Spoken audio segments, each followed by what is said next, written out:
Shri Ganesha Sharada Gurubhyo Namaha Ramaya Ramabhadraya Ramachandraya Vedhase Raghunathaya Nathaya Sitaya Pataye Namaha. Welcome to all for this session on Ramayana to chapter 74 of Aranya Kanda. In the previous chapter, we saw Kabanda, after assuming his celestial body, he informed Rama and Lakshmana to proceed forward towards the lake Pampa where they can meet Sugriva, and he instructed them to develop an alliance with Sugriva because Sugriva is the only one who can help with his vast army of the Vanaras to win over Ravana, and they will be able to regain Sita. The two princes, following the instructions of Kabanda, proceeded along the path to the west leading to Lake Pampa, wending their way desirous of finding Sugriva, who gazed on the many trees laden with flowers and fruit, tasting of nectar, growing on the mountain sides, passing the night on a plateau. Those two descendants of Raghu reached the western bank of Pampa, abounding in lotuses, and beheld Shabari's pleasant retreat.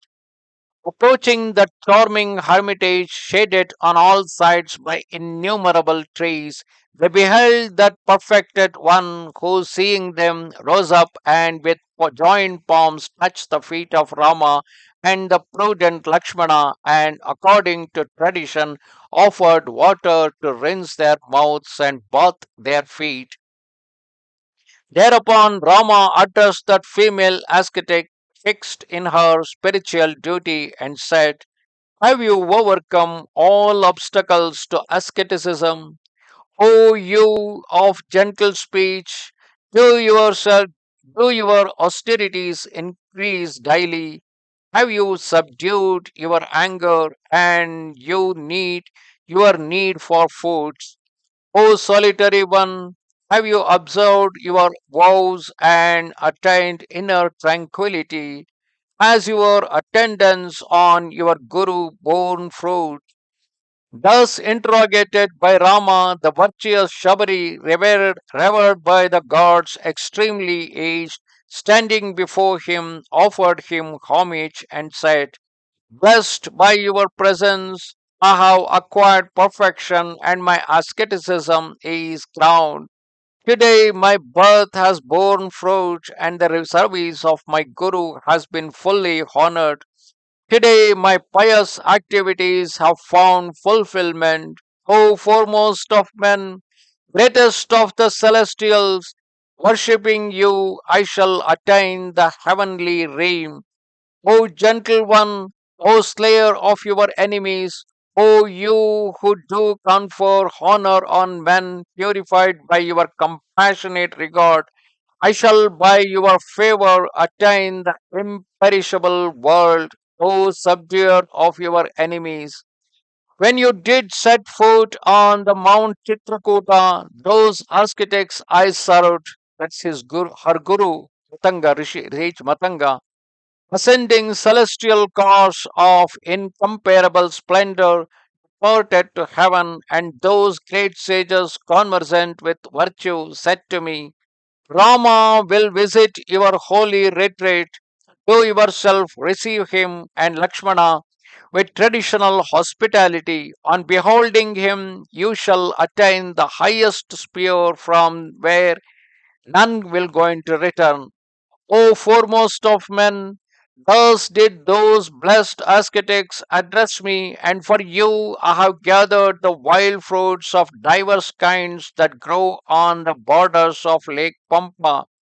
Hearing these words, Raghava said to her, who had not been left in ignorance by her gurus concerning the past and the future. I have heard the truth about the greatness of your gurus from Danu, that is basically Kabanda, and now I would fain witness it with my own eyes, if you if you judge it to be fitting. Listening to these words falling from Rama's own lips, Shabari, guiding the two brothers to the vast forest, addressed them, saying, O Raghunandana, Behold, this forest resembling a dark cloud filled with birds and beasts, known as the Matanga woods. Here, my Guru of pure soul sacrificed and himself into the fire, their persons consecrated by mantras through which they had purified them, thus consecrating the forest and rendering it a holy place. Here too is the altar facing the west, where the hands trembling with fatigue, my worshipful preceptors offered flowers to their gods. O foremost of the Guru Raghus, behold this altar of incomparable beauty, which through the power of their penance still sheds its luster, illumining the four regions. Behold also the seven seas drawn here by virtue of their thought, since through fasting and the weight of years they were unable to walk. These robes of bark left hanging on the trees by them at completion of their ablutions are still wet, and the lotuses of azure hue offered by them in worship have not faded. Now you have seen the forest and has heard all that but you did desire to know. I will abandon my body so that I may approach those pure souled ascetic whom I used to wait upon, to whom this hermitage belongs, and whose servant I am. Hearing these pious words, Rama, who was accompanied by Lakshmana, experienced great delight and exclaimed, "Wonderful it is!" Thereafter, addressing Shabari of ascetic practices, he said, O Holy One, I have been fully honored by you. Now repair where you would like to be, where you would be happy.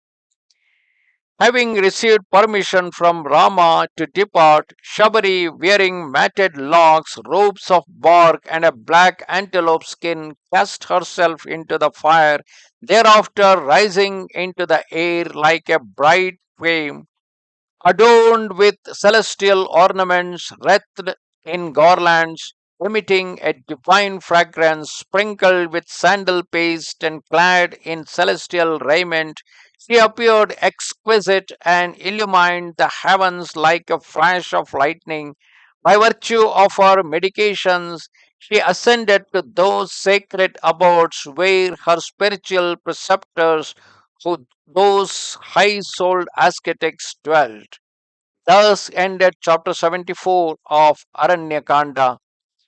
Namaste Sharada Devi, Kashmir Puravasini, Twamaham Prarthaye Nityam, Vidya Danancha Dehime.